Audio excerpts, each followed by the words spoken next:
Hello students, कैसे हैं आप सभी। आई होप आप सभी अच्छे होंगे। मैं ज्योति आप सभी का स्वागत करती हूं आपके अपने यूट्यूब चैनल जनवानी क्लासेस में, जहां पर हम पढ़ते हैं ग्रेजुएशन के लिए फिजिक्स एंड मैथमेटिक्स। आज की क्लास है हमारी बीएससी 5th सेमेस्टर मैथ्स की क्लास, जिसमें हमारी बुक चल रही है number theory end game theory. तो इसमें हमारा चैप्टर जो है वो पढ़ रहे थे अर्थमेटिक फंक्शन।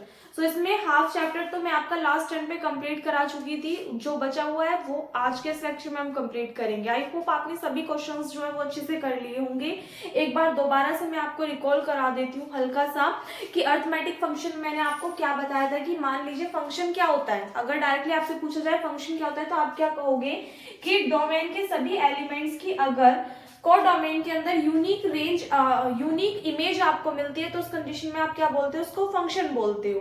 तो हमने अर्थमेटिक फंक्शन क्या बोला था कि मान लीजिए कि जो डोमेन के सभी एलिमेंट्स हैं, यदि ये क्या हो, इंटीजर्स का सेट हो, तो उस कंडीशन में हम फंक्शन को क्या बोल देते हैं, अर्थमेटिक फंक्शन बोल देते हैं। बस ये डिफरेंस है। अगर नॉर्मल फंक्शन की बात की जाए तो वहां पे ये जो डोमेन होता है ये हमारा किसका सेट होता है, रियल नंबर्स का सेट होता है। लेकिन अगर अर्थमेटिक फंक्शन की बात करें तो डोमेन के अंदर जो सेट एग्जिस्ट करेगा वो किसका सेट होगा, इंटीजर्स का सेट होगा। यही बताया था।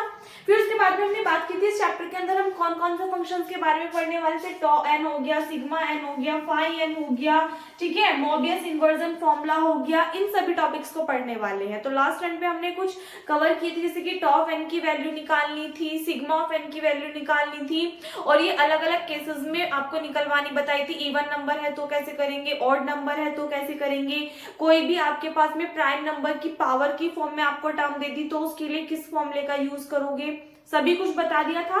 अगर फॉर्मूले आपको लर्न नहीं हुए तो ध्यान रखना फिर आपको चैप्टर में दिक्कत आएगी। अगर फॉर्मूले आपको लर्न हो जाएंगे तो दिक्कत नहीं आएगी। क्लियर है बात। चलिए आज के अपने थ्योरम पे चलते हैं। और एक चीज का ध्यान रखना, जितने भी क्वेश्चंस या थ्योरम्स आपको क्लास में कराए जा रहे हैं सभी वेरी मोस्ट इंपॉर्टेंट है, तो सभी आपको अपने अच्छे से कवर करके चलने हैं। जिन स्टूडेंट्स का 20 को पेपर है, इस वीडियो से अलग नेक्स्ट वीडियो आएगी जिसमें सिर्फ और सिर्फ इंपॉर्टेंट क्वेश्चंस आपको कराए जाएंगे, जो कि आपके बाकी के बचे हुए चैप्टर्स हैं, नंबर थ्योरी के भी और गेम थ्योरी के भी। एक वीडियो तो इसकी और एक आपको लीनियर अलजेब्रा में जो 3 चैप्टर बचे हुए हैं ना, उनसे जो इंपॉर्टेंट क्वेश्चंस हो गए एग्जाम के पॉइंट ऑफ व्यू से, उनकी 2 वीडियोस मिल जाएंगे आपको कल सुबह तक। तो कल का दिन है आपके पास में संडे, और आई होप कि इतनी बीच में छुट्टियां पड़ी है तो आपको जितना करा दिया था उतना तो आपने कवर कर ही लिया होगा। तो प्लीज उन वीडियोस को और देख लेना, बीच में आपका एग्जाम में अच्छे से हो जाएगा कवर, टेंशन की बात नहीं है। और कल तक ही आपको इंपॉर्टेंट क्वेश्चन सीरीज भी प्रोवाइड कर दी जाएगी 5th सेमेस्टर की, ठीक है। चलिए थ्योरम है for any integer n is greater then 1 तो n is odd if and only n is a perfect square. यानी कि किसी भी इंटीजर n के लिए, और n कैसा होना चाहिए, ग्रेटर देन 1, यानी कि आपका पॉजिटिव इंटीजर होना चाहिए और 1 से कैसा होना चाहिए, बड़ा होना चाहिए। तो उसके लिए जो टॉप n होगा वो कैसा होगा, ऑड होगा। और उसके लिए नेसेसरी और सफिशिएंट कंडीशन क्या है कि n जो है वो कैसा है, एक परफेक्ट स्क्वायर है। तो इसका मतलब दोनों कंडीशंस हमें शो करके दिखानी पड़ेगी। तो पहले आप नेसेसरी कंडीशन लेकर के चलोगे क्या कि n अगर हमारा परफेक्ट स्क्वायर है तो आप शो करके दिखाओगे कि टॉप n जो है वो कैसा है, ऑड है। और सफिशिएंट कंडीशन में हम क्या करेंगे, इसका जस्ट अपोजिट लेकर के चलेंगे कि टॉप n ऑड है तो शो करके दिखाएंगे कि n कैसा है, एक परफेक्ट स्क्वायर है। क्लियर है बात। चलिए तो सबसे पहले कौन सी करते हैं हम, नेसेसरी कंडीशन करते हैं। नेसेसरी कंडीशन क्या लेकर के चलोगे आप नेसेसरी कंडीशन में कि n जो है वो कैसा है, परफेक्ट स्क्वायर है। तो आप लिख दोगे let n is a perfect square, यानी कि माना n क्या है, एक परफेक्ट स्क्वायर है, ठीक है। सो देन हम इसको किस फॉर्म में लिख सकते हैं, यहां पे लिख देना, then let n is equals to p1 to the power a1 into p to the power a2 into p3 to the power a3, और टर्म्स कहां तक एग्जिस्ट करेंगी, p to the power k, pk to the power a के। हमने मान लिया bn perfect square, हमने माना ये क्या है, कोई भी एक परफेक्ट स्क्वायर है, ठीक है। अब एक चीज का ध्यान रखना, अगर ये हमारा परफेक्ट स्क्वायर बन रहा है इसका मतलब ये जो सभी पावर्स हैं ये किस फॉर्म में होंगी, स्क्वायर का मतलब क्या होता है, 2 होता है। 2 हमारे पास में कैसा नंबर है, एक इवन नंबर है, ठीक है, अगर हमने कहा n is equal to this be an perfect square, यदि एक परफेक्ट स्क्वायर है तो इसका मतलब क्या है कि जो भी पावर्स है वो सभी क्या है 2 है, और 2 कैसा है एक इवन नंबर है, तो हम क्या कह सकते हैं, सो a1 a2 a3 ak ये सभी कैसे हैं, आर ऑल इवन, ये सभी कैसे हैं हमारे पास में इवन नंबर है। समझ में आ गया क्यों है इवन, क्योंकि अगर हम इसको परफेक्ट स्क्वायर ले रहे हैं, स्क्वायर का मतलब क्या होता है 2, और 2 हमारे पास में कैसा है, स्मॉलेस्ट इवन नंबर है हमारे पास में 2, तो अगर 2 इवन नंबर है तो इसलिए हम कह सकते हैं कि a1 a2 a3 ak ये सभी कैसे हैं, इवन है। सो यहाँ पे लिखना सिंस दिस, सो हम क्या कह सकते हैं कि a1 plus 1 comma a2 plus 1 comma a3 plus 1, और टर्म्स कहां तक जाएंगी, ak प्लस 1 तक, आर ऑड इंटीजर्स।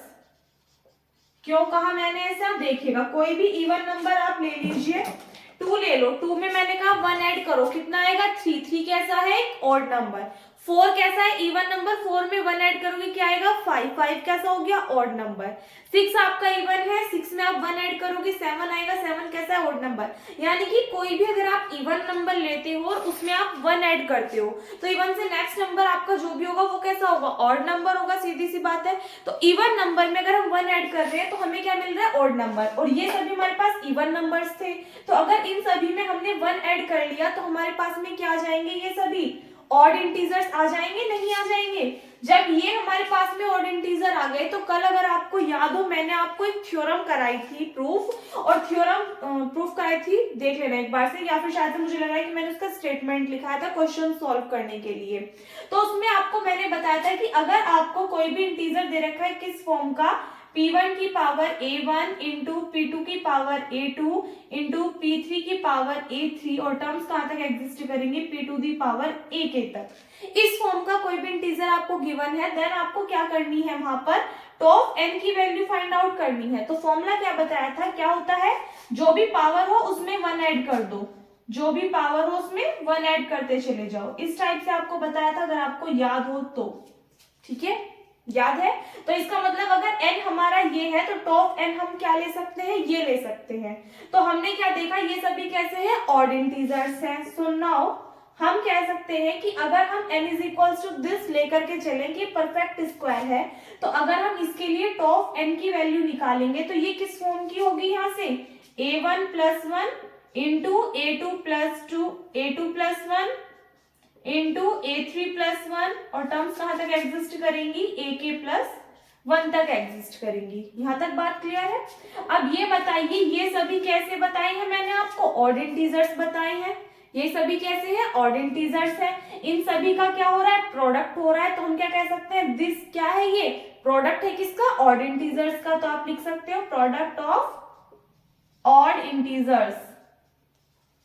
अगर ये ऑड इंटीजर्स का प्रोडक्ट है तो एक बात बताइएगा, कोई भी 2 ऑड इंटीजर लीजिए और उनकी मल्टीप्लाई कीजिए और बताइए कि आपके पास में ऑड नंबर आएगा या इवन नंबर आएगा। सपोज दैट मैंने कहा 3 और 5 2 नंबर ले लिए, दोनों कैसे हैं, ऑड, मल्टीप्लाई करोगे कितना आएगा 15, 15 भी कैसा है, ऑड नंबर है। कोई और ले लीजिए, सपोज दैट 7 और 9 ले लिया, कितना आया 63, 63 भी कैसा है, ऑड नंबर है।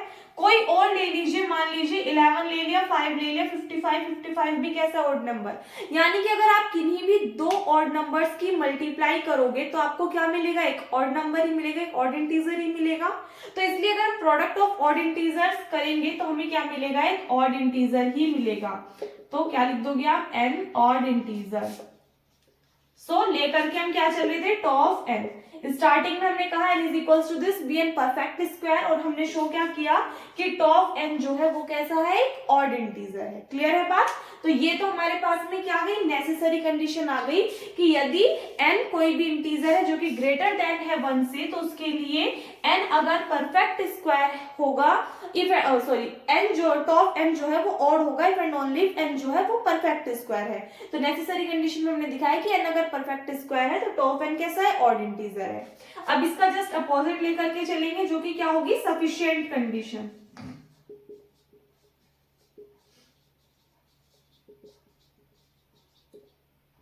सफिशिएंट कंडीशन में क्या लेकर के चलोगे आप कि टॉप एन जो है वो कैसा है, ऑड इंटीजर है। तो आप क्या लेट करोगे कि लेट टॉप एन हमारा किसके इक्वल होगा, a1 plus 1 into a2 plus 1, terms कहां तक जाएंगी, ak प्लस 1 तक, बी एन ऑड इंटीजर। हमने माना कि टॉप एन क्या है, एक ऑड इंटीजर है। सो इम्प्लाइज दैट अगर ये ऑड इंटीजर है तो यहां से आप क्या कह सकते हो कि जो a1 ये जो a1 प्लस 1 है, a2 प्लस 1 है, ak प्लस 1 है, कैसे होंगे, ऑड इंटीजर होंगे। Implies that a1 plus 1, a2 plus 1, ak plus 1 are all odd integer. ये सभी कैसे हैं, ऑड इंटीजर हैं। सो अगर ये सभी ऑड इंटीजर हैं तो हम क्या कह सकते हैं, ए आर, यानी कि आर किसके लिए, आर की वैल्यू क्या होगी 1 2 3 4 5 6 7 8 कुछ भी, ठीक है। तो ए आर की अगर हम बात करें, ए आर जो है वो हमारा किसके क्या होगा, इवन नंबर होगा, नहीं होगा, फॉर ऑल अगर r किसके इक्वल हो 1 2 3 कहां तक जाएंगे टर्म्स, k तक। एक बात बताओ, ये इस बात समझ में आई या नहीं, क्या लिखा हमने कि अगर ये सभी कैसे हैं, ऑड इंटीजर्स हैं। ऑड इंटीजर का मतलब क्या है, इन सभी में देखो 1 ऐड हो रहा है, ठीक है। मैंने आपको बताया था कि अगर 2 इवन नंबर है उसमें 1 ऐड करोगे तो आपको ऑड नंबर मिलेगा। कोई भी ऑड नंबर है अगर आप उसमें से 1 माइनस कर दोगे तो आपको क्या मिलेगा, ऑलवेज इवन नंबर मिलेगा। तो अगर इन सभी में 1 ऐड हो रहा है और ये ऑड इंटीजर है, तो अगर हम 1 को सब्ट्रैक्ट कर दे, सिर्फ ये वाली वैल्यू ले a1 a2 ak, तो ये हमारे पास में क्या आएगा, इवन नंबर आएगा, यानी कि ar जो होगा वो हमारे पास इवन होगा। और एक चीज का ध्यान रखना, इवन का मतलब क्या है, इंप्लाइज दैट इवन नंबर कौन से होते हैं, जो 2 के मल्टीपल होते हैं। तो इसका मतलब ar हमारा किसके इक्वल होगा, 2 mr के इक्वल होगा। फॉर ऑल r किसके इक्वल होगा, 1 2 3 कहां तक जाएंगे टर्म्स, k तक एग्जिस्ट करेंगी। क्या लिखा मैंने कि अगर ए आर हमारा इवन नंबर है, और इवन नंबर क्या होते हैं, सम संख्याएं क्या होती हैं, जो संख्याएं 2 से विभाजित हो जाएं, वो डिजिट्स जो आपकी 2 से डिविजिबल हो उनको क्या बोलते हैं, आप इवन नंबर बोलते हो, सम संख्याएं बोलते हो। तो हमने ये चीज लिखी कि अगर ए आर इवन है तो हमने मान लिया ए आर क्या है, 2 का कोई भी एक मल्टीपल है। क्लियर है बात। अब यहां से क्या करोगे आप, अपने फॉर्मूले में वैल्यू पुट करोगे। एक बार पहले यहां तक का स्क्रीनशॉट ले लीजिए, ऊपर का रफ कर रही हूं मैं।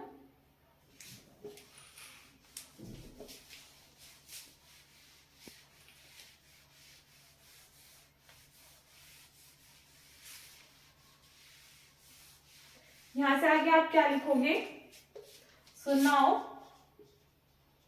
n is equals to p1 to the power, देखो a1 होती है, p1 की पावर क्या होती है a1, तो r की वैल्यू जब आप 1 रखोगे तो a1 क्या निकल करके आएगा 2m1। देखो अगर आप r के प्लेस पे 1 पुट करते हो तो आपको a1 की वैल्यू क्या मिलेगी 2m1, यानी कि इसकी पावर कितनी आ गई 2m1। फिर p2 की पावर क्या होती है a2, तो r के प्लेस पे जब आप 2 पुट करोगे तो आपको क्या मिलेगा 2m2। सेम ऐसी 3 के लिए करोगे कितना मिलेगा 2m3, और टर्म्स आपकी कहां तक जाएंगी p k to the power 2m k तक एग्जिस्ट करेंगी। ठीक है, यहां से आप इसको कैसे लिख सकते हो, देखो इसका भी स्क्वायर है, इसका भी, तो आप इसको लिख सकते हो p1 की पावर m1, p2 की पावर m2, p3 की पावर m3, और टर्म्स कहां तक गई pk की पावर mk, एंड इस कंप्लीट का होल स्क्वायर। इस कंप्लीट का क्या बन रहा है, होल स्क्वायर बन रहा है, तो हम क्या कह सकते हैं n कैसा है, परफेक्ट स्क्वायर है। तो क्या लिखोगे आप, सो n be a perfect square. यही हमें क्या करना था, प्रूफ करना था सफिशिएंट कंडीशन में। लेकर के क्या चले थे हम कि टॉप n जो है वो कैसा एक ऑड इंटीजर है, और हमने प्रूफ क्या किया n कैसा एक परफेक्ट स्क्वायर है। ठीक है, इंपॉर्टेंट है ये, आपकी मेरिट में 2018 में और 21 में पूछी जा चुकी है थ्योरम, नोट कीजिए इसको। इसके बाद में नेक्स्ट क्वेश्चन देखिएगा, आपके सामने लिखा हुआ है कि if function of n is equals to n square plus 2 and n is equals to 6 then show that summation function of d where 6 is divisible by d is equals to summation of function of 6 upon d where 6 is divisible by d। तो आपको ये चीज proof करके दिखानी है और आपको given क्या है कि फंक्शन ऑफ n कितना है, n स्क्वायर प्लस 2 और n इज इक्वल्स टू 6 आपको दिया हुआ है। क्वेश्चन वेरी मोस्ट इंपोर्टेंट है, कई सारी यूनिवर्सिटीज में पूछ लिया गया है ये लास्ट प्रीवियस ईयर्स में, ठीक है। तो सबसे पहले तो जो आपको दिया हुआ है उसको लेकर के चलिए और जो प्रूफ कराना है वो हम एट द एंड प्रूफ करके दिखा देंगे, ठीक है। तो आपको गिवन क्या है, given that n is equals to 6, n की वैल्यू क्या है 6 है। अब यहाँ पे आप देखोगे d किसको शो करता है, डिवाइजर्स को शो करता है, ये आपको पता है। यहाँ पे एक ही चीज लिखी है 6 इज डिविजिबल बाय d, तो आपको दिखाना है कि अगर हम फंक्शन ऑफ d का समेशन लेते हैं तो ये किसके इक्वल आता है 6 अपॉन d, यानी कि 6 को अगर हम डिवाइड करें इसके डिवाइजर्स से तो इसका सीधा सा कंक्लूजन क्या निकला कि हमें एक्चुअल में क्या चाहिए 6 के डिवाइजर्स चाहिए। तो अगर n की वैल्यू 6 है तो हमें क्या निकालने होंगे, पहले 6 के डिवाइजर्स निकालने होंगे। तो आप क्या लिखोगे, द डिवाइजर्स ऑफ 6 आर, क्या होंगे डिवाइजर्स, यानी कि 6 जो है वो आपका किस किस से डिवाइड हो जाएगा, देखो 1 से डिवाइड होगा, 2 से होगा, 3 से होगा और 6 से होगा। इसका मतलब क्या है कि अगर हम d की वैल्यूज देखें तो वो कितनी आ गई 1 2 3 और 6 आ गई। ऑल्सो हमें क्या चाहिए 6 अपॉन डी चाहिए।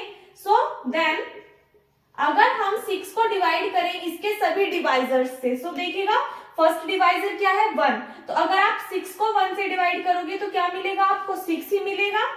नेक्स्ट देखिएगा 2 से डिवाइड करोगे 6 को तो कितने टाइम्स डिवाइड होगा 3 टाइम्स। फिर है 3 से डिवाइड करो 6 को, 3 2 6, फिर क्या है 6 से 6 को डिवाइड करोगे क्या मिलेगा आपको 1 मिलेगा। तो अगर d आपके पास में ये है तो अगर 6 को डिवाइड करोगे इसके सभी डिवाइजर से तो आपको क्या मिलेगा 6 3 2 1 मिल जाएगा। यहाँ तक क्लियर है। नाउ हमें पहले एक काम कीजिए, लेफ्ट हैंड साइड निकाल लीजिए फिर राइट हैंड साइड निकाल लीजिए, दोनों एक्चुअल में क्या आनी चाहिए इक्वल आनी चाहिए। सो नाउ अगर हम वैल्यू निकालते हैं किसकी, summation d is divisible 6 is divisible bye d function of t की। आपको क्वेश्चन में क्या गिवन है कि फंक्शन ऑफ n किसकी इक्वल है n स्क्वायर प्लस 2 के। समेशन का मतलब क्या होता है कि डिजिट्स का सम हो जाएगा। देखो अगर फंक्शन ऑफ n हमारा n स्क्वायर प्लस 2 है, मैंने कहा कि n की वैल्यू अगर हम 1 ले रहे हैं तो आप क्या कहोगे, क्या निकल करके आएगा फंक्शन 1 स्क्वायर प्लस 2। अगर मेरे पास में कई सारे एलिमेंट्स हैं, इनकी कई सारी वैल्यूज है 1 2 3 4 5 6, तो उन सभी के लिए समेशन का मतलब क्या है कि उन सभी का क्या हो जाएगा सम, योग निकाल लोगे। तो सेम यही वाली बात है, देखो d की वैल्यूज हमारे पास 4 है 1 2 3 4, तो एक बार तो पहले आप 1 पुट करोगे तो देखिएगा फंक्शन ऑफ d को डिनोट किया डिफाइन किया हुआ है किस फॉर्म में, n स्क्वायर प्लस 2 की फॉर्म में। तो अगर हम d की वैल्यू 1 ले रहे हैं तो आप क्या लिखोगे 1 स्क्वायर प्लस 2, समेशन आ रहा है तो नेक्स्ट टर्म के लिए भी लिखोगे। अगर हम 2 ले रहे हैं तो कितना आएगा 2 स्क्वायर प्लस 2, प्लस फिर अगर हम 3 ले रहे हैं तो कितना हो जाएगा 3 स्क्वायर प्लस 2, ये प्लस 2 तो एज इट इज n की वैल्यू हम अलग अलग अपनी पुट करते जा रहे हैं according to question, plus last term क्या है 6, तो 6 स्क्वायर प्लस 2। ये समझ में आएंगे कैसे हुआ, फंक्शन ऑफ n को जिस फॉर्म में डिफाइन किया गया है उसके अकॉर्डिंग हमने सोल्व कर दिया, उसमें समेशन नहीं है हमारे पास में, जो हमें प्रूफ करना है उसमें समेशन है, तो सभी टर्म्स के हमने क्या कर दिया सम कर दिया। अब इसको सोल्व कर लीजिए, 1 का स्क्वायर करोगे 1 में 2 ऐड करोगे कितना आ जाएगा 3, 2 का स्क्वायर 4 4 2 6, 3 का स्क्वायर करोगे 9 9 2 11, 6 का स्क्वायर करोगे 36 हो जाएगा, 36 में 2 ऐड कर दोगे कितना आ जाएगा 38। सभी को ऐड कर लीजिए, 6 और 4 10, 10 और 8 कितना हो जाएगा 18। यहां से आप देखोगे 3 4 एंड 1 कितना हो जाएगा 5, यानी कि 58। ऑल्सो किसकी वैल्यू निकालोगे आप, summation 6 is divisible bye d function of 6 upon d। अब ध्यान रखना अब फंक्शन क्या है 6 अपॉन डी, और 6 अपॉन डी के लिए एलिमेंट्स क्या है 6 3 2 1 है। इनके अकॉर्डिंग सॉल्व करोगे कितना आएगा 6 square plus 1, 3 square plus 1, sorry plus 1 नहीं 2 है हमारे पास में, plus 2 square plus 2 plus 1 square plus 1। Solve कर लो, 6 6 36 और 2 38, 3 3 9 2 11, 2 2 4 2 6, और ये आ गया आपके पास में कितना 2 और 1 3। तो ये सभी एलिमेंट्स आ रहे हैं तो ऐड होके फिर से 58 आ जाएगा। सो हेंस आप क्या लिख सकते हो कि summation 6 is divisible bye d function of D किसके इक्वल आ गया हमारा, फंक्शन ऑफ 6/d के। और यही क्या करके दिखाना था हमें इस क्वेश्चन में, प्रूफ करके दिखाना था। बहुत इजी सा क्वेश्चन है, क्लियर है, नोट कीजिए।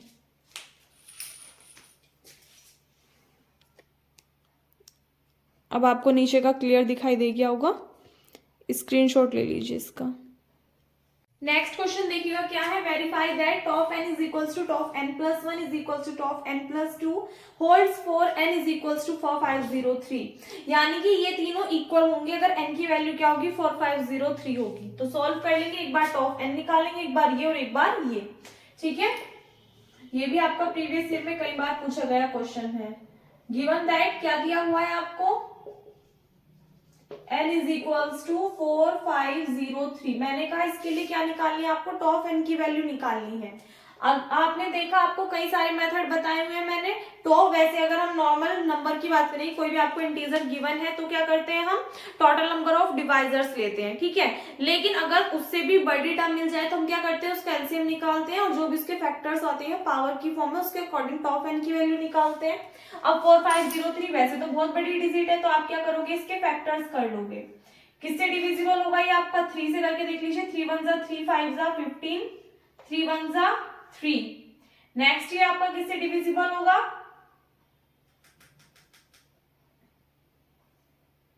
एक चीज का ध्यान रखना, इसमें डायरेक्टली करा रही हूं क्योंकि इस वाले के जो फैक्टर्स होंगे वो काफी लेंथी होंगे। मैं यहाँ पे ऐसे तो रिएक्ट नहीं करने वाली बिल्कुल भी कि नहीं पता, क्योंकि एग्जाम्पल है आपकी बुक में, तो डायरेक्टली टाइम कंज्यूम ना करते हैं ज्यादा।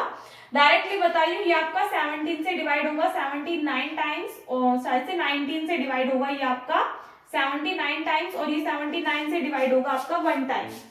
एक बार सोल्व करके देख लीजिएगा, ठीक है। इसके यही फैक्टर्स आएंगे, इससे अलग कुछ नहीं आएगा। और ये सभी कैसे हैं आपके पास में, प्राइम नंबर्स हैं, तो इसीलिए बार बार मैं आपको एक एक टर्म से सोल्व कर करके दिखाती, होता ही नहीं, क्योंकि डायरेक्टली किससे होगा, ये आपका 19 से डिविजिबल होगा। उसके बाद में 79 आएगा, 79 तो आपको पता है कि 79 से डिविजिबल होगा क्योंकि खुद एक प्राइम नंबर है, ठीक है। तो हमारे पास में इसके 3 फैक्टर्स निकल करके आएंगे, यानी कि n को हम किस फॉर्म में लिख सकते हैं, 3 to the power 1, 19 to the power 1, 79 to the power 1। तो अब यहाँ पे देखो ये किस फॉर्म का बन गया, n is equals to p1 की पावर a1, p2 की पावर a2, इस वाली फॉर्म का बन रहा है। तो इसके लिए अगर हम टॉप n निकालते हैं, वो क्या होता है, a1 plus 1, a2 plus 1, a3 plus 1। तो सेम यहाँ से अगर हम क्या निकालेंगे, टॉप n की वैल्यू निकालेंगे, तो वो कितनी आ जाएगी आपके पास में, 1 plus 1 into 1 plus 1 into 1 plus 1, ये वैल्यू आ जाएगी। सॉल्व करोगे 2 इंटू 2 इंटू 2, क्या निकल करके आएगा आपके पास में, 8। ये किसके लिए आ गया, n के लिए आ गया। अब मान लीजिए हमें क्या निकालना है, n प्लस 1, तो n प्लस 1 के लिए सॉल्व करोगे आप। Now for n plus 1 is equals to, इसमें आप क्या ऐड कर दोगे, 1, तो आपके पास में क्या निकल करके आएगा, 4504। इसके फैक्टर्स करोगे, डायरेक्टली तो लिखा रही हूं मैं, इसके जब आप फैक्टर्स करोगे तो आपके पास में क्या निकल करके आएंगे, n प्लस 1 के लिए 2 की क्यूब एंड 563 की पावर 1। एक बार देख लीजिए, 4504, इसके फैक्टर्स कीजिए, 2 2 जा 4 हो जाएगा, 2 2 जा 4, 1 इधर गया, 2 5 जा 10, 2 2 जा 4, 2 1 जा 2, 1 जा 2, 2 जा 4, 2 6 जा 12, 2 5 जा 10, 2 6 जा 12 और 2 3 जा 6। 563 खुद में कैसा है, प्राइम नंबर है, तो ये आपका और किसी से तो डिविजिबल होगा ही नहीं, तो इसीलिए 2 की पावर कितनी आ रही है, 3 आ रही है, और इनटू में 563 की पावर कितनी आ रही है, 1। तो ये फिर से हमारी वही वाली फॉर्म बन गई। सो यहाँ से आप इजीली टॉप n प्लस 1 की वैल्यूज निकाल सकते हो। क्या आएगी यहाँ से, देखो a1 plus 1 into a2 plus 1, 3 plus 1 4, 1 and 1 2, solve करके कितना आ गया, 8 आ गया। ऑल्सो अगर हम किसकी वैल्यू निकाल रहे हैं, n प्लस 2 की वैल्यू निकाल रहे हैं, तो n कितना है आपके पास में, 4503, इसमें आप 2 ऐड करोगे 4505 मिलेगा।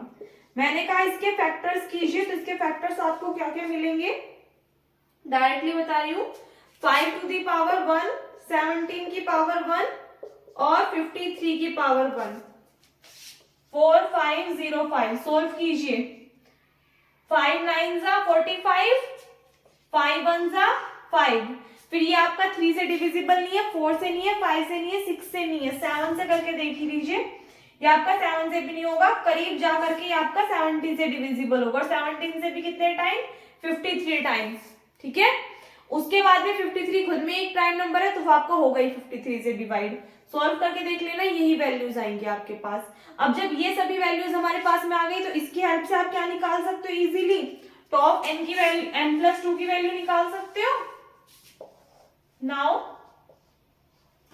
टॉप n+2 कितना आ जाएगा निकल करके, यहाँ पे देखो a1+1, a2+1, a3+1 सभी का प्रोडक्ट करोगे तो 2 × 2 × 2 सॉल्व करके कितना आ गया 8। टॉप n की वैल्यू निकाली 8, टॉप n+1 की वैल्यू निकाली 8, टॉप n+2 की वैल्यू निकाली, ये भी कितनी आई है 8। तो हेंस आप क्या कह सकते हो कि this term is equals to this term is equals to this term, और यही क्या करना था हमें, प्रूव करके दिखाना था इस क्वेश्चन में, ठीक है। तो कोई ज्यादा लेंथी क्वेश्चन नहीं है, अगर आपको डिजिट भी चेंज करके दे दे तो भी आप इजीली सॉल्व कर सकते हो। हाँ, एक छोटी सी कंफ्यूजन आपको क्रिएट हो सकती है जब आप एग्जाम में बैठ के क्वेश्चन करोगे, क्योंकि इसके जो फैक्टर्स हो रहे हैं वो काफी बड़े प्राइम नंबर्स की फॉर्म में हो रहे हैं, तो जल्दी से याद नहीं आता, तो देख लेना एक बार ध्यान से, ठीक है। छोड़ के मत आना, क्वेश्चन को करा दिया इस टाइप का, नोट कीजिए। नेक्स्ट देखिएगा, नेक्स्ट है मोबियस इन्वर्जन फॉर्मूला। तो इस पे बेस्ड क्वेश्चंस तो ऐसे कुछ ज्यादा खास आपसे पूछे नहीं जाते, बट हो सकता है आपसे पूछ ले डिफाइन मोबियस इन्वर्जन फॉर्मूला कि ये होता क्या है, इसको डिफाइन कीजिए। तो क्या होगा कि for a positive integer n the Mobius inversion formula is defined and denoted as, यानी कि किसी भी पॉजिटिव इंटीजर n के लिए जो मोबियस इन्वर्जन फॉर्मूला उसको आप कैसे डिफाइन करोगे और डिनोट किससे करोगे, आप इसको म्यू n से डिनोट करोगे, और डिफाइन क्या करोगे कि जो म्यू n है वो आपका 1 के इक्वल होगा, किस कंडीशन में, यदि n जो है वो क्या है 1 है। ये आपका 0 के इक्वल होगा यदि n जो है वो डिविजिबल हो किससे, p² से, where p is a prime, जहां पर p क्या है, कोई भी प्राइम नंबर है। तो अगर प्राइम नंबर के स्क्वायर से जो n जो भी आपका पॉजिटिव इंटीजर है वो डिविजिबल है, तो उस कंडीशन में जो मोबियस इन्वर्जन फॉर्मूला उसके अकॉर्डिंग म्यू n की जो वैल्यू होगी वो क्या होगी, 0 होगी, ठीक है।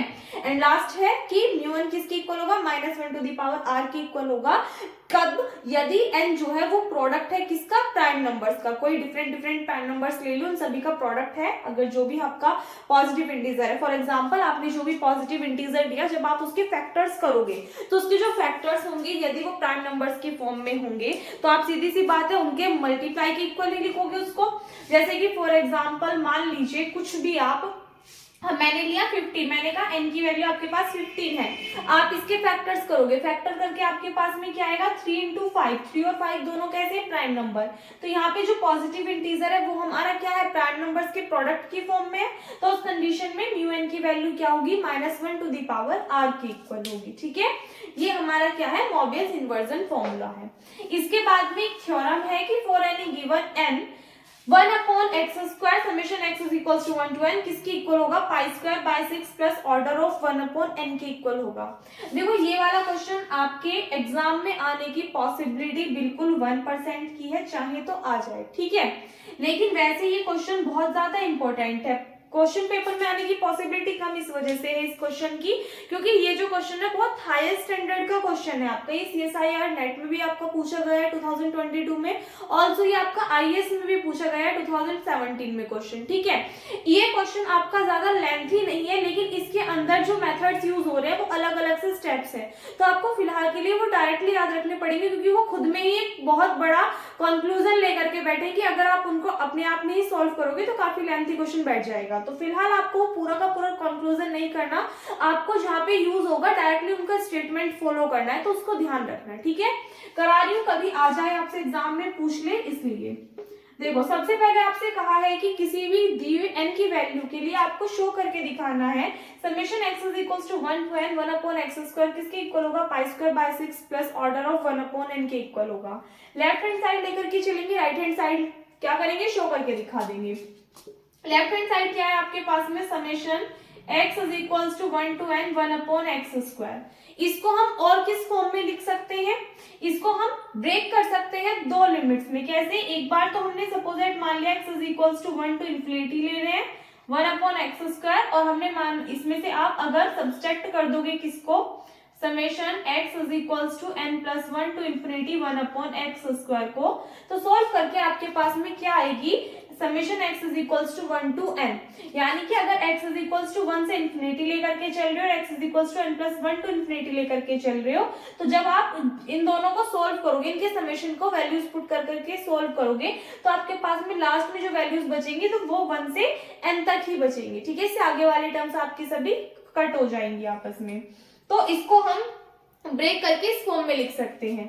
अब यहाँ पर आपको एक स्टेटमेंट याद रखना होगा कि summation x is equals to c plus one to infinity 1/x² किसके इक्वल होता है, ऑर्डर ऑफ 1/c के इक्वल होता है। ये आपकी एक अलग से थ्योरम है, ठीक है। इस थ्योरम का हम यहाँ पे यूज करेंगे कैसे, इसके प्लेस पे हम इसकी वैल्यू पुट करेंगे अकॉर्डिंग टू दिस थ्योरम, ठीक है।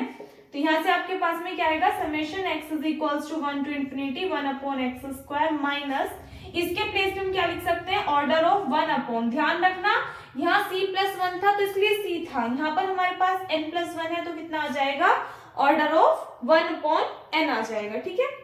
इसमें एक चीज का और ध्यान रखोगे आप क्या, कि जब आप इसको सॉल्व करोगे तो ये जो सभी टर्म्स है ये आपकी कट हो जाएंगी एंड लास्ट में जो आपकी वैल्यू आएगी ना, इसकी सॉल्व करके जब आप इसके प्लेस पे ऑर्डर ऑफ 1/c लिखोगे तो इसके लिए खुद एक माइनस साइन आएगा, जिससे ये माइनस साइन कैंसिल आउट होकर के क्या बन जाएगा आपका प्लस, माइनस माइनस क्या हो जाएगा प्लस, यानी कि खुद में एक निगेटिव वैल्यू आएगी जब आप ऑर्डर ऑफ 1/n पुट करोगे। ऑल्सो माइनस साइन हमारे पास में है तो यहाँ पे माइनस माइनस क्या हो जाएगा, ये प्लस हो जाएगा। एक और यहाँ पे आपको स्टेटमेंट ध्यान रखना है डायरेक्टली, जो कि खुद में प्रूफ है। क्या याद रखोगे आप कि summation x is equals to 1 to n 1/x², ये आपका किसके इक्वल होगा, π²/6 के इक्वल होगा। क्लियर है बात। तो यहाँ पे इसके प्लेस पे आप क्या पुट कर दोगे, π²/6 and plus order of 1/n, that is our required answer of this question, ठीक है। सॉरी, रिक्वायर्ड आंसर नहीं होगा, ये हमारा प्रूफ होगा जो कि हमें इस क्वेश्चन में करके दिखाना था, ठीक है। चलिए, तो इसको एज इट इज आपको ध्यान रखना है, दो स्टेटमेंट का इसमें डायरेक्टली यूज होगा, एज इट इज आपको ध्यान में रखनी है ये, ठीक है। कोई रटवाने वाली बात नहीं है, क्योंकि इसका कंक्लूजन भी करवाना, अगर मान लो इसका सॉल्यूशन भी कराऊंगी बहुत ज्यादा लेंथी बढ़ जाएगा, जबकि अभी इसकी नीड नहीं है, तो इसलिए नहीं करा रही आपको डिटेल में, डायरेक्टली बता रही हूँ, ध्यान रख लेना, नोट कीजिए।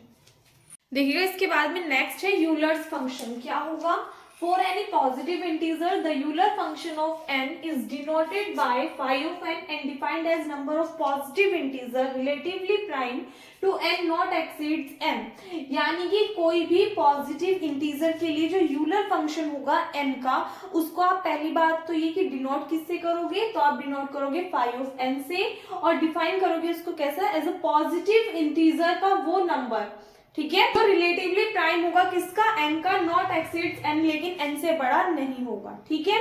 तो उसको आप क्या कहोगे, यूलर फंक्शन बोलोगे। अब बात तो समझ में आ गई, यूलर फंक्शन को आप डिनोट किससे करोगे, phi of n से डिनोट करोगे। दो फॉर्मूले के आपके सामने लिखे हुए हैं।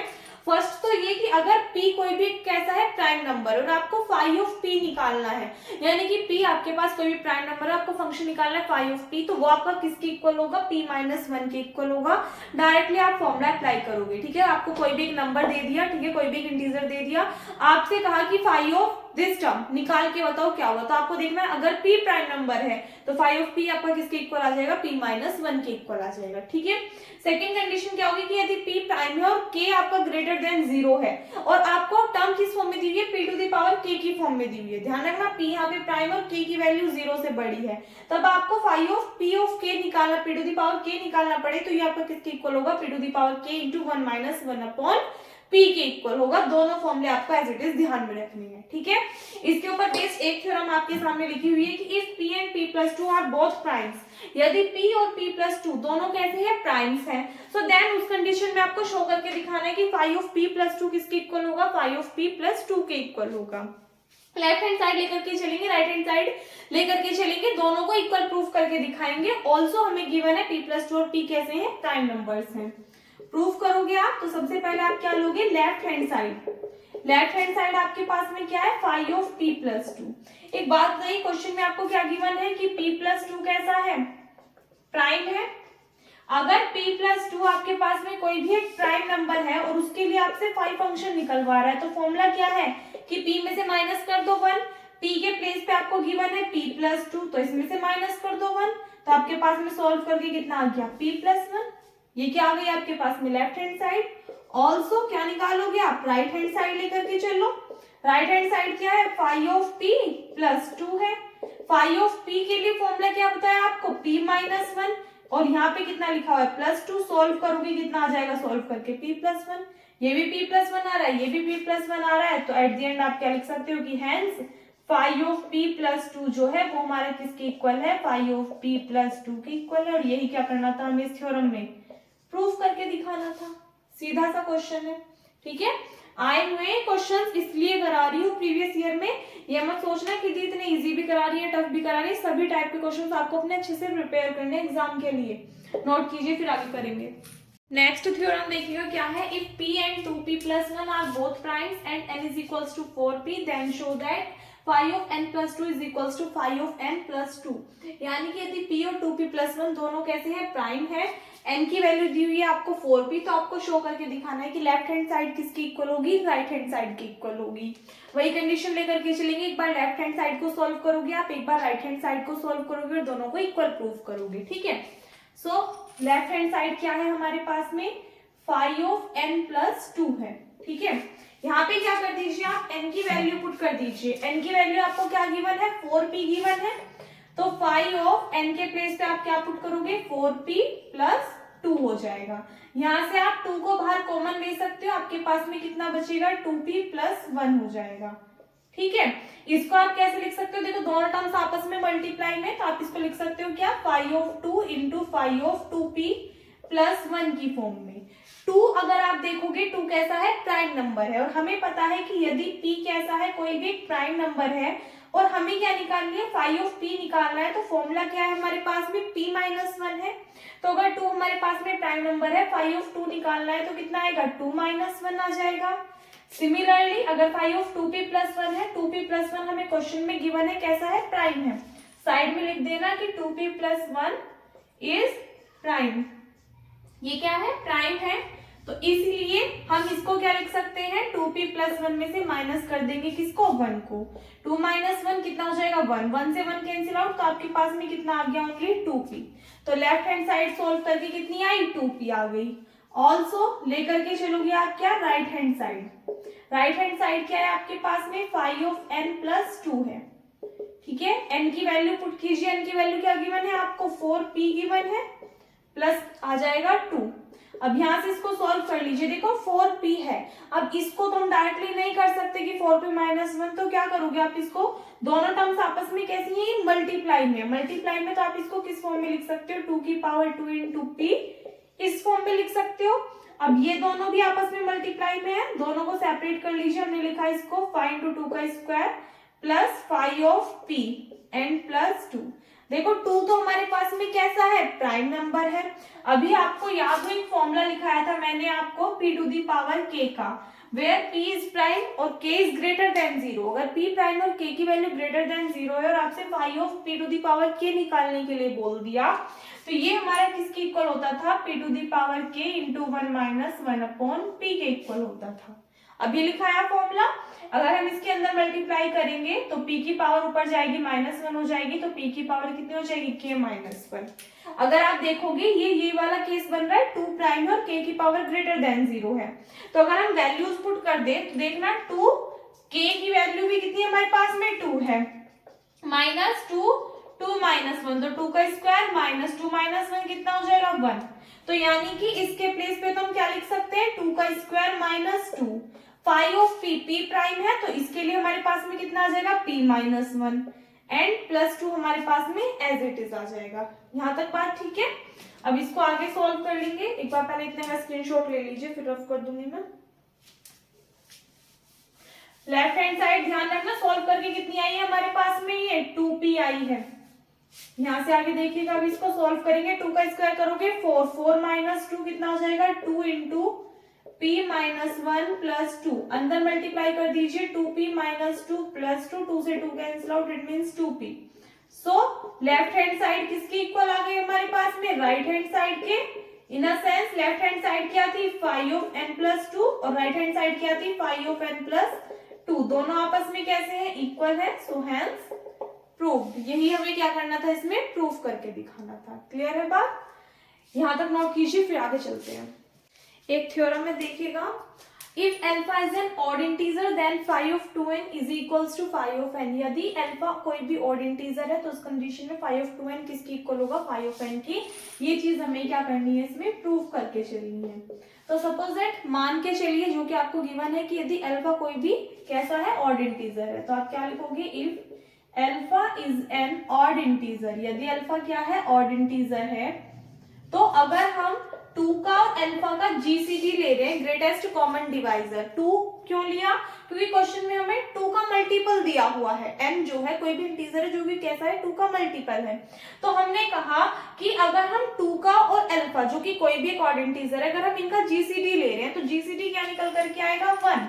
आपने अगर प्रीवियस लेक्चर्स देखे हैं, स्टार्टिंग से पढ़ते आ रहे हो, तो पता चल गया होगा एचसीएफ जीसीडी एक ही बात है।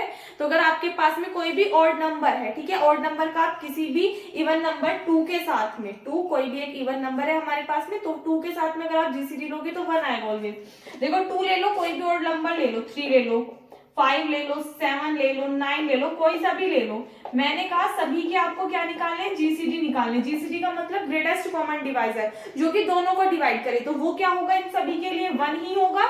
तो इसीलिए हमने कहा कि अगर अल्फा कोई भी ऑड इंटीजर है तो उस कंडीशन में अगर 2 और अल्फा का जीसीडी ले रहे हैं, वो कितना आ रहा है, 1 आ रहा है। सो देन आप लेकर के क्या चलिए, फाई ऑफ 2n लेकर के चलिए। फाई ऑफ 2n दोनों टर्म्स कैसी है, मल्टीप्लाई में है। फंक्शन कौन सा बन रहा है आपका, यूलर फंक्शन बन रहा है। तो आप इसको कैसे सेपरेट कर सकते हो, phi of 2 into phi of n की फॉर्म में कर सकते हो सेपरेट। 2 कैसा है, कोई भी प्राइम नंबर है। अगर 2 हमारे पास कोई भी प्राइम नंबर है तो फाई ऑफ p किसके इक्वल होता है, p माइनस 1 के। तो ये क्या हो जाएगा, 2 minus 1 into phi of n। 2 minus 1 कितना आ गया, 1। तो आपके पास में वैल्यू क्या आ गई, फाई ऑफ n। लेकर के क्या चल रहे थे हम, फाई ऑफ 2n, और हमारे पास में आज कितना गया, फाई ऑफ n। और यही क्या करना था, हमें प्रूफ करना था। ओनली इतना सा प्रूफ था इस थ्योरम का। ठीक है, बस ये था, नोट कीजिए इसको। नेक्स्ट देखिएगा, नेक्स्ट इसमें यूलर्स थ्योरम। यूलर्स थ्योरम आपकी काफी टाइम्स पूछी जा चुकी है मेरिट में। स्टेटमेंट क्या कहता है कि if a and n is greater than 0 are integers, यदि a और n कोई भी दो इंटीजर्स हैं, ऑल्सो n जो है वो ग्रेटर देन है 0 से, सच दैट a और n दोनों ऐसे इंटीजर हैं कि अगर आप इनका जीसीडी निकालोगे, ग्रेटेस्ट कॉमन डिवाइजर निकालोगे, वो कितना आएगा, 1 आएगा। तो उस कंडीशन में to the power phi n is congruent to 1 mod n होगा। ये हमारी यूलर्स थ्योरम का स्टेटमेंट है। ठीक है, तो हमें प्रूफ भी क्या करना होगा, यही बात प्रूफ करनी होगी कि यदि a और n कोई भी दो इंटीजर है, also n is greater than 0, so then उस कंडीशन में to the power phi n किसकी इक्वल, फाई n जो है वो कॉन्ग्रुएंट होगा किसका, 1 मॉड n का। स्टार्ट करेंगे, सबसे पहले हम कंडीशन लेंगे कि हमने मान लिया, देखो n हमारा कोई भी इंटीजर, हमने स्टार्ट किया किससे, 1 से। हमने कहा कि यदि n किसके इक्वल है, 1 के इक्वल है, तो आप फाई ऑफ 1 की वैल्यू निकालोगे। प्राइम नंबर्स हमारे कहाँ से स्टार्ट होते हैं, 2 से। सबसे छोटा प्राइम नंबर कौन सा है, 2 होता है। तो अगर यहाँ पे 2 होता तो फाई ऑफ 2 तो किसके इक्वल हो जाता, 2 माइनस 1 इज इक्वल्स टू 1 हो जाता। लेकिन अब हम अगर लेकर के चल रहे हैं कि अगर n की वैल्यू 1 है तो फाई ऑफ n हमें निकालना है, तो फाई ऑफ 1 यूलर फंक्शन में फाई ऑफ 1 किसके इक्वल आएगा, 1 के इक्वल आएगा। क्यों आएगा, देखो एक बार, अगर हम फाई ऑफ 1 की बात करें तो इसके लिए आप ना सभी एलिमेंट्स का जीसीडी निकालते हो। अगर इन जनरल मैं आपसे कहूं कि कोई भी एलिमेंट ले लीजिए, क्या सपोज दैट मैंने कहा आपसे फाई ऑफ 2 लीजिए, तो सबसे पहले अगर आपको इसका यूलर फंक्शन निकालना है तो यूलर फंक्शन क्या होता है, फाई ऑफ n की वैल्यू आपको फाइंड आउट करनी होती है। तो जो भी आपको नंबर गिवन होता है आप उसके फैक्टर्स करते हो, यानी कि 1 और उसके बाद में इसका एक अनदर फैक्टर क्या निकल करके आएगा, 2 निकल करके आएगा। ठीक है, आप पेयर्स बनाइए किसके, 2 के लिए। पहले 1 का 1 के साथ में, फिर 1 का 2 के साथ में, फिर 2 का 2 के साथ में। इस तरीके से हमारे पेयर्स जो होते हैं वो बनते हैं। अगर मैं आपसे कहूं कि 1 और 1 के लिए आप देखोगे दोनों कैसे हैं, प्राइम नंबर, तो अगर आप फाई ऑफ 1 और 1 निकालोगे कितना आएगा, 1 आएगा निकल करके। फाई ऑफ 1, 2 जीसीडी निकल रहा है यहाँ पे, 1 और 2 का जीसीडी कितना आएगा, 1 आएगा। फाई ऑफ 2, 2, 2 का जीसीडी निकालोगे कितना आएगा, 2 आएगा। तो इस तरीके से हम जो भी यूलर फंक्शन है उसको फाइंड आउट करते हैं, कितनी भी डिजिट्स है। अगर मान लो आपसे कहा कि फाई ऑफ 12 निकालिए, ये ना बुक में एक एग्जांपल है, उसके थ्रू भी आप देख सकते हैं, पीडीएफ अपलोड कर दिए टेलीग्राम पे, चेकआउट कर लेना। फाई ऑफ 12 के लिए मैंने बोला यूलर फंक्शन फाइंड आउट कीजिए, तो कैसे करोगे आप, पहले फाई ऑफ 1, 12 इसकी वैल्यू निकालोगे, फिर 2,12 की निकालोगे, फिर उसके बाद में 3,12 की निकालोगे, सभी के साथ में 5 इंक्लूडेड होगा, फिर उसके बाद में 4,12 की निकालोगे, फिर उसके बाद में 5,12 की निकालोगे। इस टाइप से आप निकालते चले जाओगे, ठीक है। तो आप देखोगे कि यहाँ पे 1,12 का जीसीडी निकालोगे, कितना आएगा, 1 आएगा। फिर 2,12 का निकालोगे, 2 आएगा। 3,12 का निकालोगे, 3 आएगा। 4,12 का निकालोगे, 4 आएगा। 5 और 12 का निकालोगे, 5 हमारा प्राइम नंबर है, तो इसमें जीसीडी कितना आएगा, 1 आएगा। तो इस तरीके से आप कहां तक सोल्व करते जाओगे, इसको 12,12 तक सोल्व करोगे। 5 की वैल्यू 12,12 तक सोल्व करोगे, और इस कंडीशन में भी इनका जीसीडी कितना निकल करके आएगा, 12 निकल करके आएगा, ठीक है। तो जब आप सोल्व करोगे तो जितने टाइम्स आपके पास में फाई ऑफ फंक्शन की वैल्यू 1 आए, क्या है, 1 आए, उसको उसके टोटल नंबर्स को ही आप क्या कहोगे, यूलर फंक्शन बोलोगे। सपोज दैट देखो, एक तो यहाँ पे आपके पास 1 आ रही है वैल्यू, एक यहाँ आ रही है। मान लो अगर आप देखोगे एक दो बार और आ जाएगी, 6 और 12 का लोगे तो कितना आएगा आपके पास, 6 आएगा। 7 और 12 का लोगे तो आपके पास 1 आएगा, ठीक है, एक हो गया। फिर 8 और 12 का लोगे तो आपके पास में 4 आएगा समथिंग। 9 और 12 का लोगे तो आपके पास में 3 से डिवाइड हो जाएंगे दोनों, 3 आएगा। फिर आप 10 और 12 का लोगे तो भी कुछ और आएगा। उसके बाद जब आप 11 और 12 का लोगे तो 11 कैसा बैठेगा, आपका प्राइम नंबर बैठेगा। तो 11 और 12 का जीसीडी कितना निकल करके आएगा, 1 निकल करके आएगा। तो यानी कि 12 और 12 का तो 12 आ गया। तो टोटल मिलाकर के अगर हमने देखा, यहाँ पे 1 आया, यहाँ पे 1, और 2 कंडीशंस में और 1, तो कितने टाइम्स 1 आया, 4 टाइम्स। कितने टाइम्स आया 1, 4 टाइम्स। तो इट मीन्स फाई ऑफ 12 की वैल्यू कितनी आ जाएगी, 4 आ जाएगी, ठीक है। ये एक क्वेश्चन है आपका, देख लेना बुक से। ये सिर्फ समझाने के लिए बताया कि जब हम किसी भी फंक्शन का कोई भी फंक्शन, अगर आपको कोई भी इंटीजर गिवन है, उसका यूलर फंक्शन निकालते हैं तो कैसे निकालते हैं। अब ये यहाँ पे क्यों बता रही हूँ, क्योंकि मैंने एक बात लिखी है, phi of 1 is equals to 1। क्यों लिखा, क्योंकि देखो 1 के लिए सीधी सी बात है, आप पेयर एक ही बना सकते हो 1,1 का। तो 1 और 1 का जीसीडी जो है वो कितना होगा, 1 होगा। तो एक ही बार तो हो रहा है, तो इसीलिए हम कह सकते हैं कि फाई ऑफ 1 की वैल्यू जो होगी वो कितनी होगी, 1 होगी। ये यहां से निकल करके आई हमारे पास वैल्यू। क्लियर है बात, ये समझाने के लिए था ताकि आपको क्लियर हो जाए कि फाई ऑफ 1 1 क्यों आया। चलिए अब यहां से देखिए क्या लिखा मैंने कि यदि n हम किसके इक्वल ले रहे हैं, 1 के लिए ले रहे हैं, 1 के इक्वल ले रहे हैं, फाई ऑफ 1 कितना आया, 1। अब ये कंफ्यूजन ना क्रिएट हो आपके माइंड में, फाई ऑफ 1 1 क्यों आया। एंड अगर हम a1 की बात करें, देखो हमने कंडीशन क्या लेकर के चलनी है कि a to the power phi of n, हमने n की वैल्यू क्या ली है, 1 ली है, तो a to the power phi of 1 आएगा। a to the power phi of 1, phi of 1 किसके इक्वल आया, 1 के। a टू दी पावर 1 किसके इक्वल होता है हमारे पास में, a के। और a is congruent to 1 mod 1, ये हम लिख सकते हैं किसके अकॉर्डिंग, कॉन्ग्रुएंस की डेफिनेशन के अकॉर्डिंग। क्यों, क्योंकि हमें पता है अगर इस 1 को हम इधर लेकर के आएंगे तो a minus 1 is congruent to 0 mod 1 होगा, और a माइनस 1 जो है ये हमारा डिविजिबल होगा किससे, 1 से। ये अगर कोई भी इंटीजर है उसमें से अगर आपने माइनस किया 1 को, तो आपके पास में जो भी वैल्यू आएगी वो 1 से डिविजिबल होगी, नहीं होगी, ऑब्वियसली होगी।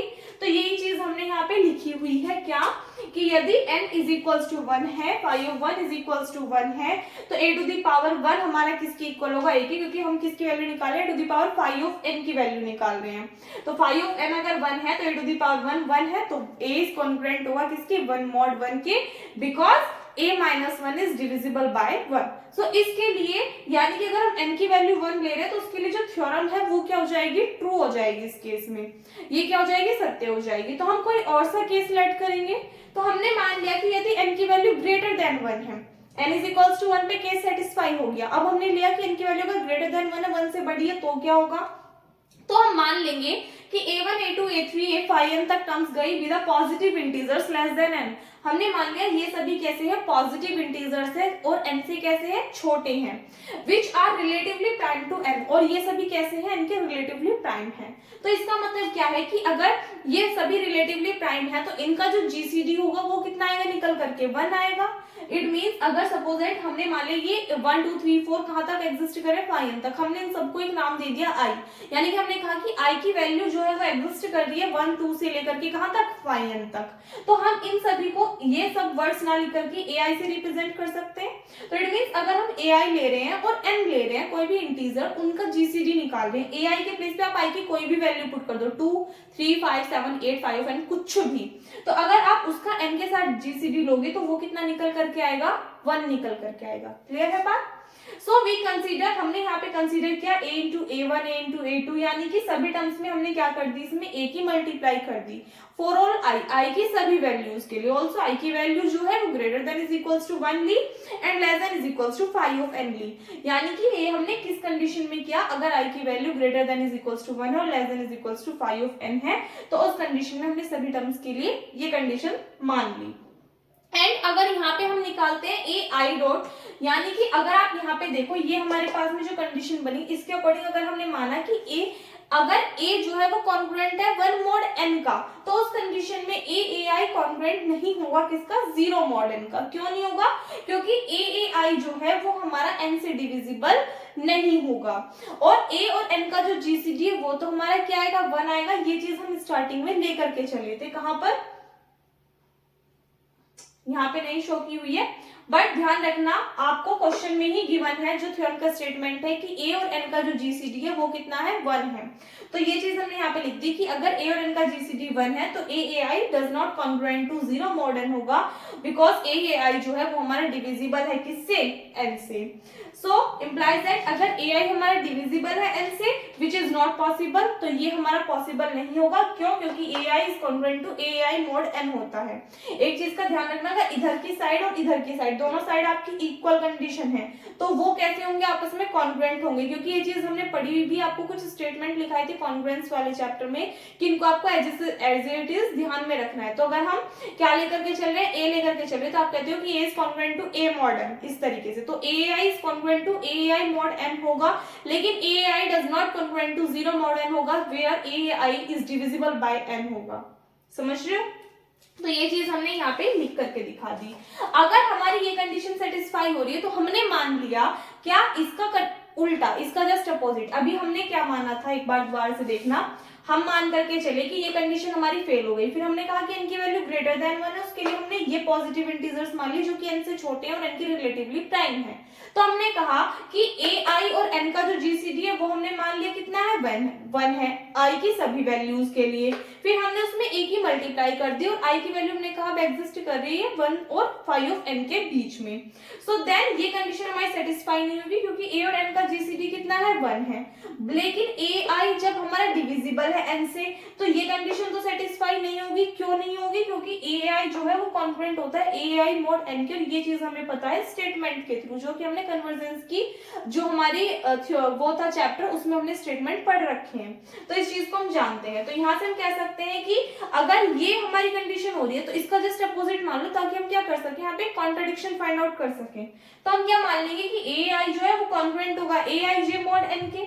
लेकिन वही वाली बात फिर से आप लिखोगे कि अगर हम यहाँ से देखें इस टर्म को आप इधर लेकर के आ जाओ, तो ये ए आई माइनस ए आई जे हो जाएगा, ए आप बाहर कॉमन लोगे कितना आएगा, ए आई माइनस ए जे। तो this term is divisible by n, क्योंकि हमारी कॉन्ग्रुएंस की डेफिनेशन क्या कहती है कि भाई अगर a is congruent to b mod m होगा, तो इसका मतलब क्या है कि a माइनस b जो है वो हमारा m से डिविजिबल होगा। ठीक है, तो अगर ये कंडीशन होगी तो फिर तो ये भी होनी चाहिए, और a और n का mod भी कितना, ए और एन का जो जीसीडी है वो भी कितना आना चाहिए, 1 आना चाहिए। सो इसका मतलब यहाँ से आप कह सकते हो कि अगर इन दोनों की मल्टीप्लाई डिविजिबल है n से, तो a भी n से डिविजिबल होगा, ऑल्सो ए आई माइनस ए जे भी n से डिविजिबल होगा।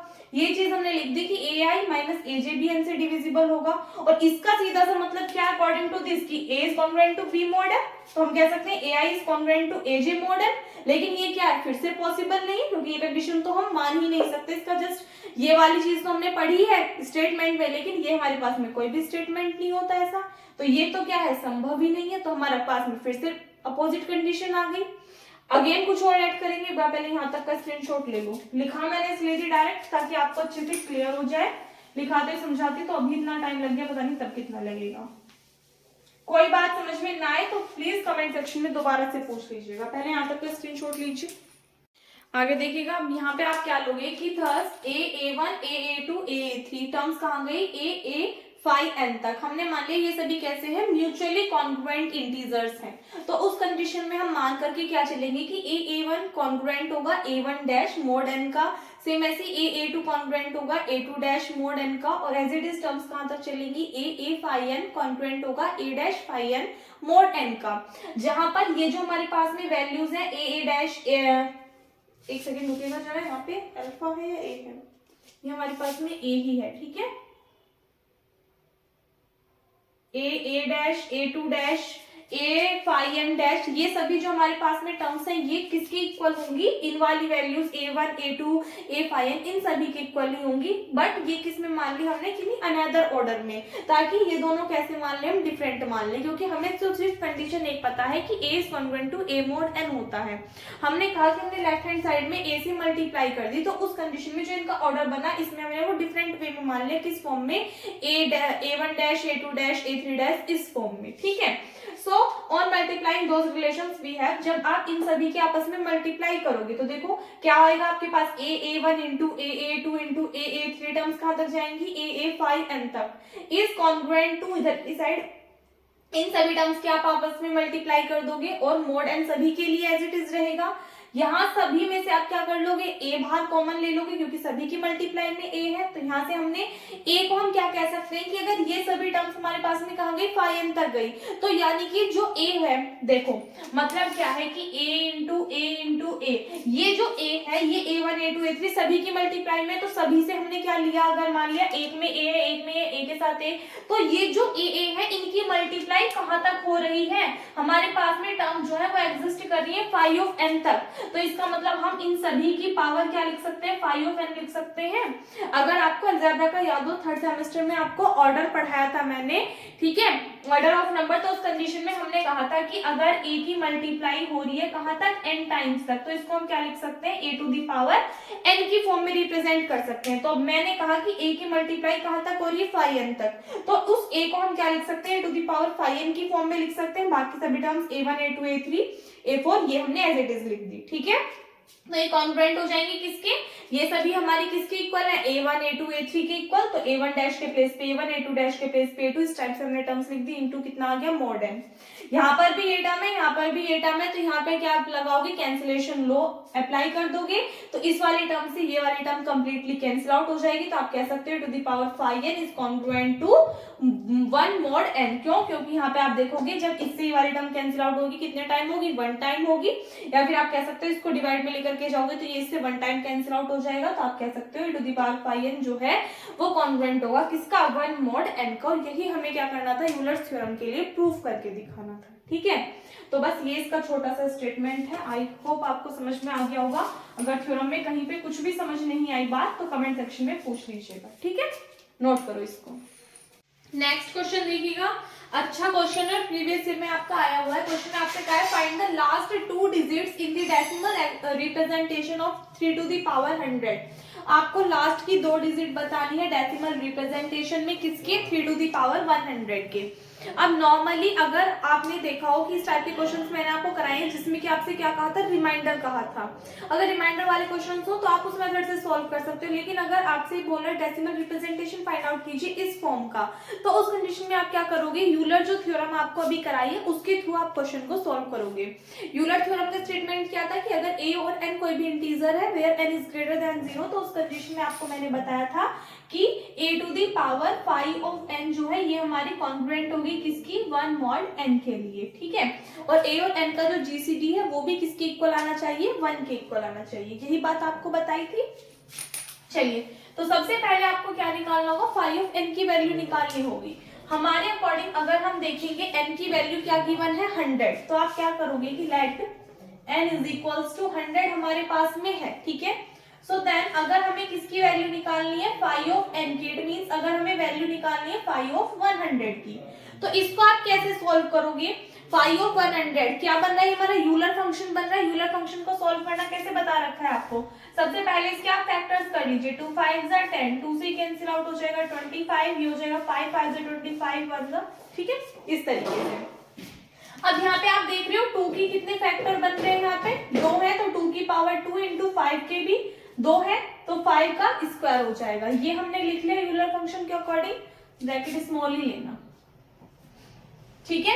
इनको हम कैसे कर सकते हैं, मल्टीप्लाई में दोनों टर्म्स, तो हम इसको लिख सकते हैं 5 ऑफ 2 स्क्वायर इंटू 5 ऑफ 5 का स्क्वायर, इस फॉर्म में हम इनको रिप्रेजेंट कर सकते हैं।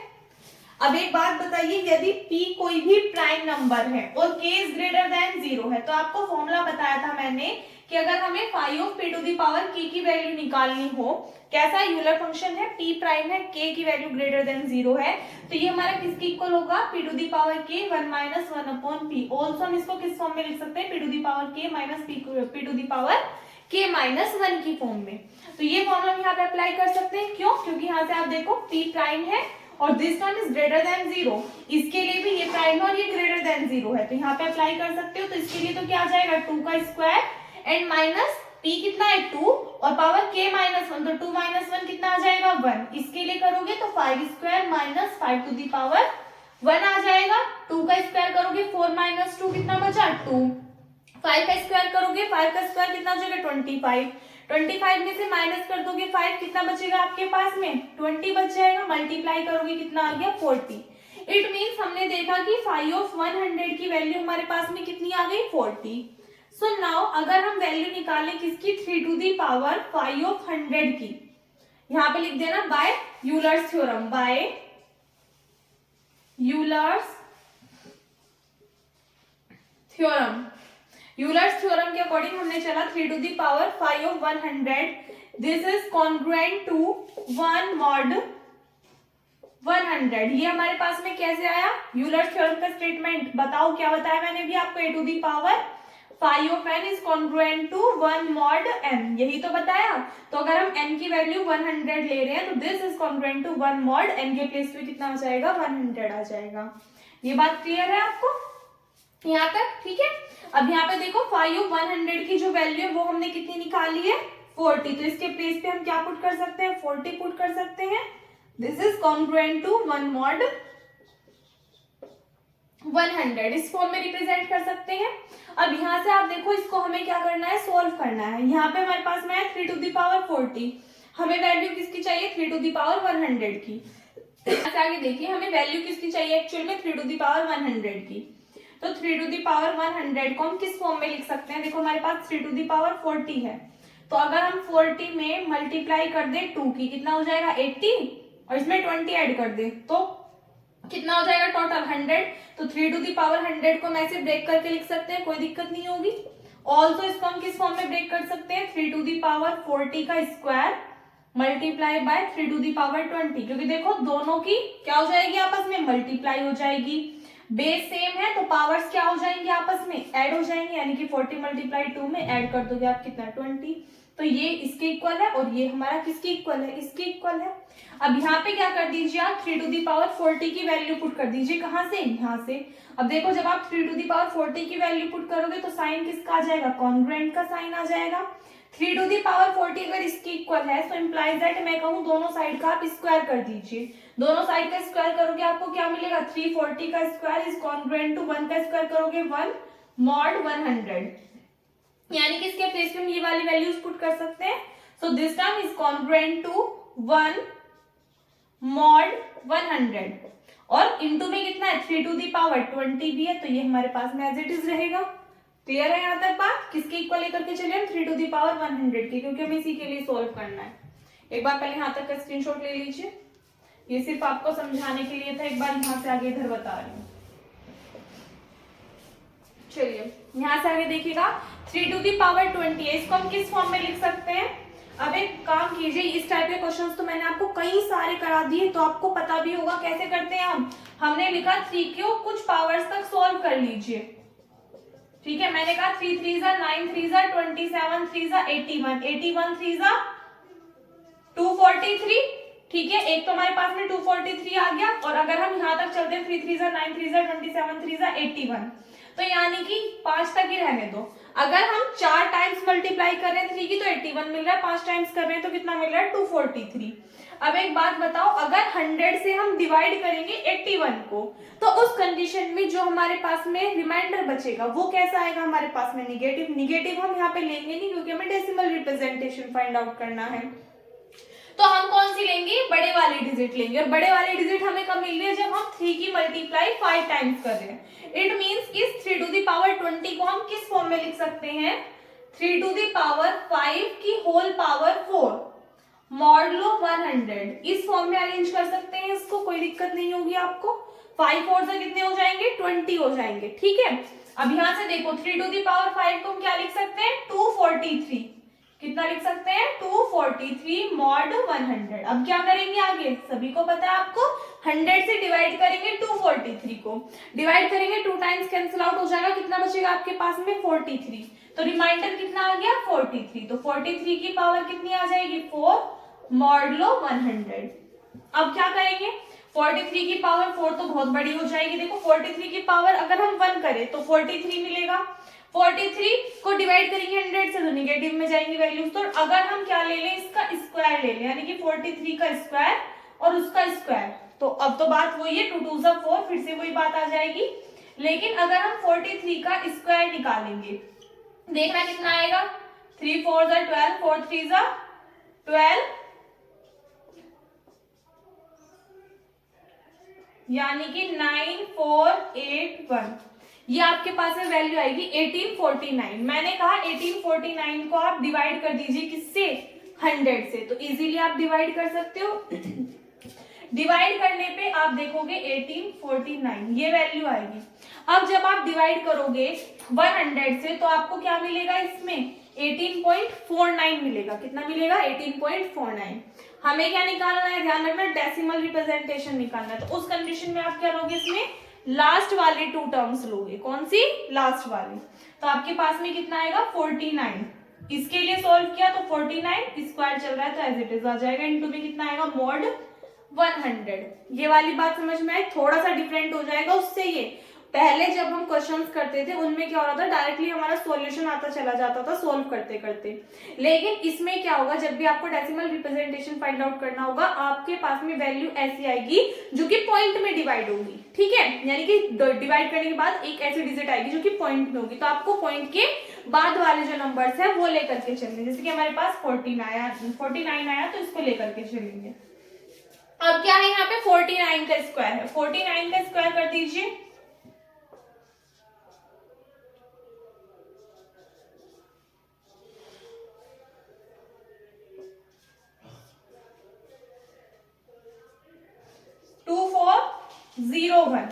कितना आया आपके पास में सॉल्व करके 49 का स्क्वायर 2401। अब इस 2401 को आपको क्या करना है, फिर से 100 से डिवाइड करना है, तो जब आप इसको 100 से डिवाइड करोगे आपके पास वैल्यू क्या बचेगी 24.01 नहीं आ जाएगी, वैल्यू कितनी आएगी 24.01।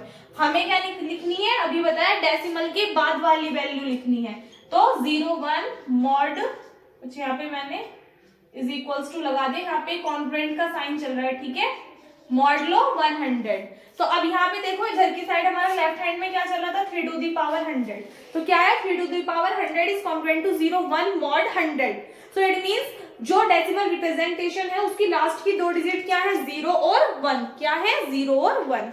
यही हमें क्या करना था इस क्वेश्चन में फाइंड आउट करना था, तो क्या लिखोगे आप, सो 01 is the last two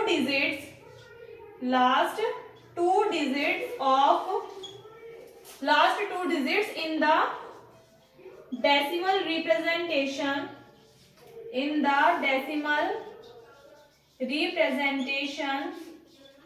of 3 to the power 100। that is our required answer of this question।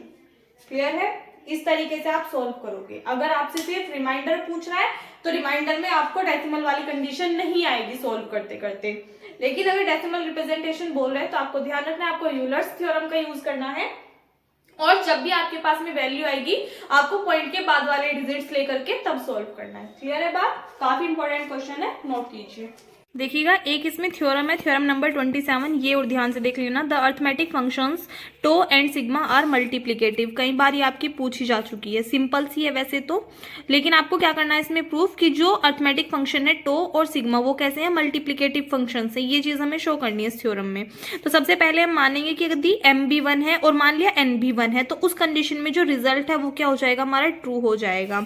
तो हम क्या लेंगे, अगेन अलग से सेकेंड कंडीशन लेकर के चलेंगे कि मान लिया अगर एम बी ग्रेटर देन 1 है और एन भी ग्रेटर देन 1 है, और ये दोनों कैसे एम और एन रिलेटिवली प्राइम इंटीजर्स हैं, तो उस कंडीशन में अगर हम जीसीडी निकालेंगे एम और एन का तो वो किसके इक्वल आएगा, 1 के इक्वल आएगा। फिर आप लेट करोगे कि m जो है वो इस फॉर्म का है, पी टू दी P1 की पावर A1, P2 की पावर A2, टर्म्स कहाँ तक जाएंगी PR की पावर AR तक।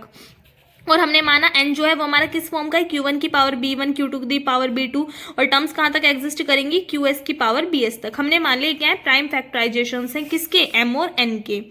सिंस हमें पता है m और n का जो gcd है वो हमने कितना लिया है, 1 लिया है। तो अगर m और n का gcd 1 है तो कोई भी pi जो होगा aj के अलोंग नहीं होगा, ठीक है। सो अगर हम m और n की मल्टीप्लाई करते हैं तो इस टर्म की और इस टर्म की आपस में क्या हो जाएगी, सभी की मल्टीप्लाइज हो जाएंगी। एक बात देखिए, आपको मैंने बताया था कि जब हम टॉ ऑफ m निकालते हैं वो किसके इक्वल होता है, अगर पावर की फॉर्म में a1+1 a2+2 a3+3 इस तरीके, सॉरी a1+1 a2+1 a3+1 इस तरीके से करके होता है। तो अगर हम इस mn का निकालेंगे टॉ ऑफ mn तो क्या आएगा, यहाँ से देखो इसके लिए तो क्या जाएगा, a1+1 a2+1 कहाँ तक जाएंगे टर्म्स, ar+1 तक। इस फंक्शन के लिए करेंगे तो कितना आएगा, b1+1 b2+1 टर्म्स कहाँ तक एग्जिस्ट करेंगे, bs+1 तक, ठीक है। तो हम कह सकते हैं टॉ ऑफ एम एन किसके इक्वल होगा, tau of m into tau of n के इक्वल होगा। सेम अगर हमें सिग्मा ऑफ एम एन निकालना हो, ये आपका थ्योरम है जो कि मैंने आपको प्रूफ नहीं कराई थी, सिर्फ स्टेटमेंट कराया था कि आपको ध्यान रखना है, उसी स्टेटमेंट का यहाँ पे यूज हुआ है ये। इस पे बेस्ड मैंने आपको क्वेश्चंस भी कराए थे, एक बार देख लेना कल वाले लेक्चर में।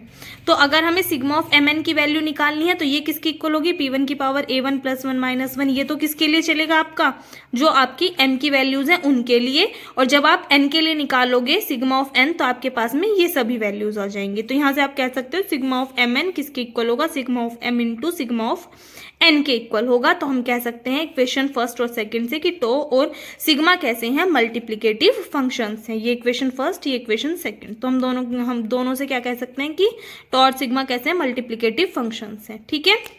तो ये चीज़ आपको ध्यान रखनी है, ये वाली थ्योरम कर लीजिएगा, इंपॉर्टेंट है, ज़्यादा इसमें कुछ खास नहीं है, सभी चीज़ें कराई हुई हैं, उन्हीं को दोबारा से रिकॉल किया हुआ है, स्क्रीनशॉट ले लीजिए। तो आज की वीडियो बस इतना ही। आज ये जो चैप्टर है आपका अरिथमेटिक फंक्शन ये कंप्लीट होता है, इससे आपको कुछ भी ज्यादा नहीं करना है इसमें से।